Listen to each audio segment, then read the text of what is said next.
Are Aston Villa about to make the Champions League? They're 5 points clear now of Spurs, even further of Manchester United, Brighton and the chasing pack. They've got very big aspirations of making the top four, but the question is, will they actually make the top four? And how has this actually came to be? Hello, ladies and gentlemen. Welcome back to the channel. It's your boy Sani-That sports guy talking all things sport. And of course, today we're speaking football. We're speaking about Aston Villa. And although there are many clubs in the Midlands, I would say they are definitely the pride of the Midlands. They have a deep and rich history. And of course, making the Champions League is something they haven't done since the 80s. It's something that not only their manager, players and fans also demand, but also their owners. But will the Villa be able to match those high aspirations? Of course, if we look at that game against Forest, winning 4-2, you're thinking, very interesting, because Villa, as we know, have a really good home record. They went through a 17-game unbeaten run, winning 16 of them. And then came those two successive defeats to Newcastle and Manchester United. And people may have been thinking the wheels are coming off this challenge for top four, just like they did in previous seasons back in the day when Martin O'Neill was in charge of Villa. Now, I remember as a kid when I used to watch Villa, especially when Martin O'Neill was in charge, they had a really good side, but they never ever got it over the line. But I think this season, they might just do it. Villa scored 3 times in the first half against Forest. That's a league high 27 in the opening period, which goes to show that when the game starts, Villa are onto you. One player in particular that definitely does that is Leon Bailey. He scored a goal against Forest. He assisted Ollie Watkins as well, in the process in nutmegging 2 players. And this skillful ability goes to show that Emery has him as one of his most trusted, incisive attackers. And you can make a very good case that he's arguably one of Europe's most creative players. I mean, yeah, you can talk about the fact that he has 11 goals and 10 assists across 35 appearances in all competitions. But if you look at it from the creative aspect, not only does he have 0.5 assists per game,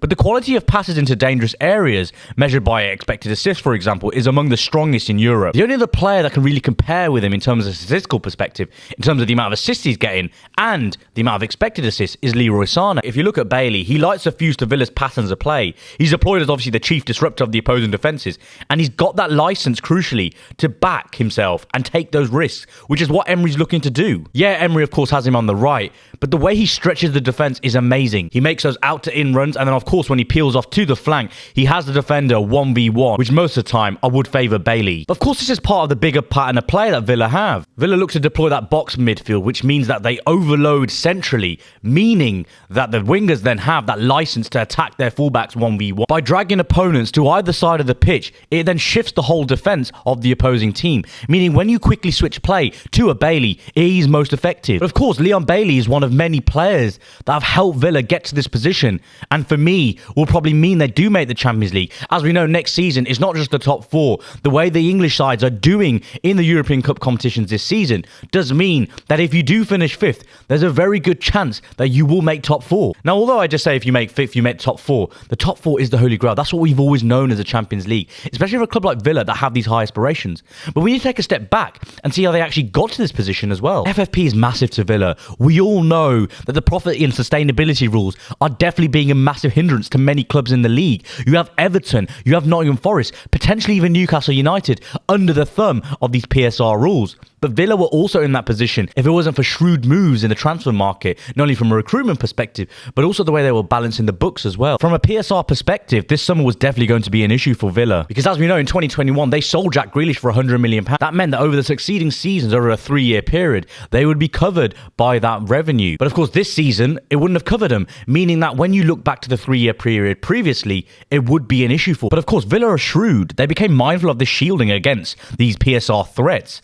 And of course, accentuated by the necessity to upgrade their squad in line with Emery's elevated standards, it did mean that action was needed in preparation for this summer. Now, if you look at 2021, although they did have player sales come in, they only spent £1 million more than what they received. So following the season, they spent a ridiculous £204 million. Now, you say ridiculous, but I'm saying that because you wouldn't really expect that from Villa. But with their ambitious owners, they wanted to do that. And of course, with their PSR rules and that Grealish transfer specifically, it meant they could do that. Now, of course, it goes without saying, if they didn't get promoted in 2019, it would have been a massive issue. Villa lost £69 million in 2019 when they went up, and then of course lost £100 million in the first year in the Premier League, although that was COVID impacted. In the first 2 seasons in the Premier League, they actually lost £138 million and would have lost the thick end of £100 million in 2022 had it not been for Jack Grealish. Now, if they didn't get promoted by beating Derby 2-1, the irony in that is the fact that the situation Derby now find themselves in could have been Aston Villa.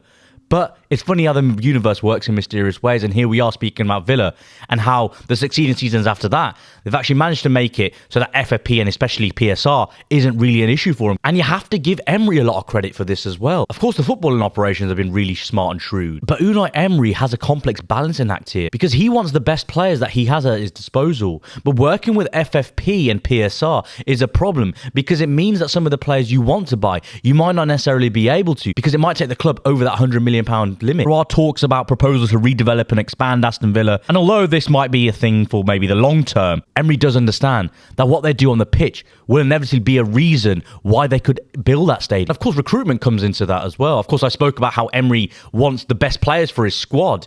And it's somewhat interesting how their policy has changed over the coming seasons. As we know, Villa have been a club over the previous seasons where they've tried to promote their academy players and tried to shoo them into the first team squad by giving them that exposure. But recently, some of their most prized assets have actually been sold. Ramsey was someone highly touted by Villa, and only this time last year, there was unequivocal belief that Ramsey would not be sold. And of course, this summer, we saw him sold to Burnley. Instead of keeping those players and providing them options to play, they've actually changed their policy by putting the buyback clauses on them, which means that, let's say they do fulfill their potential and become great stars, not only can they sign them back, but it also means that moving forward, they can fill those gaps where these young prospects weren't really up to the scratch of what Unai Emery wanted with players who would be up to his scratch. I speak about this because if you look at someone like Yuri Tielemans, who came on a free, he, I think, is at a better stage of his career for Unai Emery's perspective because Tielemans over Ramsey is a no-brainer. Yeah, fine, Ramsey can play on the flank, and I'm not saying Tielemans can, but you want the best players in your squad. And I don't think Ramsey was up to the scratch that Unai Emery wanted, which isn't a bad thing because I don't think Ramsey is a bad player, but it goes to show the ambition that Emery has, that he wants the best available to him because the level Emery expects from his squad are extremely high. Yeah, of course, there is that argument about whether a young player would be better served staying at Villa and learning under the tutelage of Emery as opposed to simply getting more minutes on the pitch in another side. But it does also help Villa balance the books. Villa spent £80 million in the summer, but they also raised £33 million in player sales. These sales are really important for Villa in terms of keeping that sustainability aspect of their process. You had Grealish, last summer's youngsters, Chani Chukwuemeka to Chelsea the year before that, and of course removing Philip Coutinho's massive wage off the salary bill as well. That departure effectively meant that they could loan in the likes of Clement Lenglet and Nicola Zaniolo, which goes to show that not only are they replacing players, but they're replacing them in pretty good quality as well. But if we do look back onto the pitch, there are some issues that Villa do need to look at. If you look at the defence, for example, Pau Torres is injured once again. If you look at his ball progression, for example, it ranks in the top 2% of centre-backs in Europe's top 5 leagues, which is essential to Emery's desire for Villa to build through the thirds with changes of pace and incisive passes. What's more is the fact that he adds onto that list of Konsa, Diego Carlos and Tyrone Mings, which is the heart of the defence that Villa have and something they really pride themselves on. And although, yes, I've spoken about the good work they've done from an FFP perspective and the recruitment, but ultimately it's what happens on the pitch that matters. Yeah, Ollie Watkins had his 14th goal of the season on the weekend, but they need more than that. They need these wins. They have some tough fixtures coming up. And although I did mention at the start of this segment about how Martin O'Neill's side never got it over the line, it was moments like this in the season when it came to the thick of it that ultimately meant they didn't make top 4. Another key aspect is the Europa Conference League. If Emery really wants to win a trophy, then it might mean him putting all his eggs into that basket, therefore sacrificing the lure of Champions League. But if you look from a financial perspective, the Champions League is a guaranteed £30 million every year, which helps Villa. But ultimately, it comes down to that. Can they balance this juggling act they have of trying to win a trophy along with making top 4, coupled with the fact they have many injuries in the squad? Do Villa have what it takes to cope under the pressure when you have a Spurs on the back of their necks, when you have a Man United on the back of their necks? That is definitely the question that Unai Emery and Aston Villa have to answer come end of the season. Thank you very much for watching, guys. I really appreciate it. It's definitely an interesting debate for sure. Aston Villa, do they make the Champions League? That is the question. I mean, I still think they do. I think there is something there at Villa that mean they get it over the line. The other bonus to Villa is the fact that a lot of the teams around them do have a lot of deficiencies and they are having quite a lot of frailties. I mean, Man United lost against Fulham. I was gutted. I mean, that was a big result that we needed to go our way. It didn't. Spurs, of course, last weekend, they lost to Wolves. Who knows what's going to happen in the coming weeks with Spurs as well. But ultimately, Villa have their destiny in their own hands, and it is up to them whether they do make Champions League. Of course, that's what I think. I'd love to hear your thoughts. Please let me know in the comments your thoughts on Villa, the work they've done, even about Leon Bailey. I did a little segment on him within the overall segment, and I want to hear your thoughts. Do Villa make the Champions League? And as always, guys, thank you very much for watching. Make sure to like, comment, share, subscribe if you're new to the channel. And as always, until next time, peace.